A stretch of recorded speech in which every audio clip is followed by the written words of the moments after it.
Facebook খুললে এখন শুধু দেখা যায় আন্দোলন। আজকে এই আন্দোলন, কালকে ওই আন্দোলন। এদিক দিয়ে খুব গরম, গরমে লাগছে অস্বস্তি।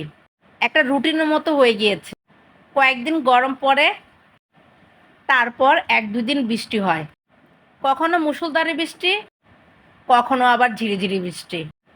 ঝিরিঝিরি বৃষ্টির কারণে মশার উপদ্রব অনেক বেড়ে গিয়েছে। এদিক দিয়ে ডেঙ্গু হচ্ছে, আবার হচ্ছে চিকুনগুনিয়া। মশার উপদ্রব থেকে রক্ষা পাওয়ার জন্য সবাই মশারি দিয়ে ঘুমাবেন। আসসালামু আলাইকুম। আশা করি যে যেখানে আছেন আল্লাহর রহমতে ভালো আছেন। আমিও আল্লাহর রহমতে ভালো আছি। আমি আজকে ঢ্যাঁড়সের ভর্তা করব। আমি আগে ঢ্যাঁড়সটাকে ধুয়ে নিয়েছি, কারণ ঢ্যাঁড়স ধোয়ার পর কাটলে ঢ্যাঁড়সটা কেমন যেন লোট লাগে। ঢ্যাঁড়স ধোয়ার পর ছোট ছোট করে টুকরা করে নিয়েছি। তারপর সামান্য একটু তেল দিয়ে, একটু লবণ দিয়ে ঢ্যাঁড়সটাকে ভেজে নিচ্ছি, মানে সিদ্ধ করে নিচ্ছি। এদিক দিয়ে নয়নতারা গাছে অনেক ফুল দিয়েছে, খুব সুন্দর লাগছে। নয়নতারা গাছে যখন অনেক ফুল দেখা দেয় তখন দৃশ্যটা দেখতে খুব সুন্দর লাগে।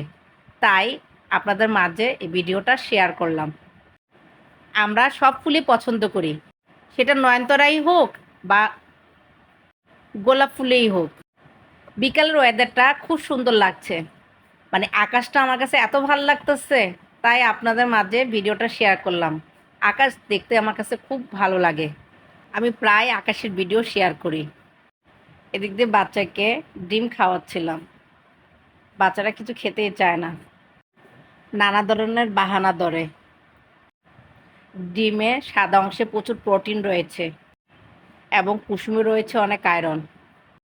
তাই বাচ্চাদের প্রতিদিন 2টো করে ডিম না হলে 1টি করে ডিম খাওয়ানো উচিত। সেটা সকালে, বিকালে বা রাতে যে কোনো সময় খাওয়ালেই হবে। অনেক কষ্টে ডিমটা খাওয়ানো হলো। এদিক দিয়ে ঢ্যাঁড়সটা সিদ্ধ হয়ে গিয়েছে। আমি একটি প্লেটে ঢ্যাঁড়সগুলো তুলে নিচ্ছি। ঢ্যাঁড়সগুলো যে সিদ্ধ হয়ে গিয়েছে, সিদ্ধ ঢ্যাঁড়সগুলো।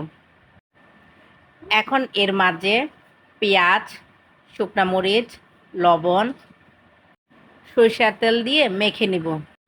আমি আগে লবণ, পেঁয়াজ আর শুকনা মরিচটাকে ভালো করে মেখে নিচ্ছি। মেখে নেওয়ার পর আমি ঢ্যাঁড়সের সাথে ভালো করে মেখে নিব। ভালো করে মাখা হলে এর ভিতরে আমি সরিষার তেল ঢেলে দেব। আমি আরেকটু ভালো করে মেখে নিচ্ছি। আমার মাখা হয়ে গিয়েছে, এখন এর ভিতরে আমি সরিষার তেল দিয়ে দিচ্ছি। সরিষার তেল দিয়ে আবার মেখে নিচ্ছি।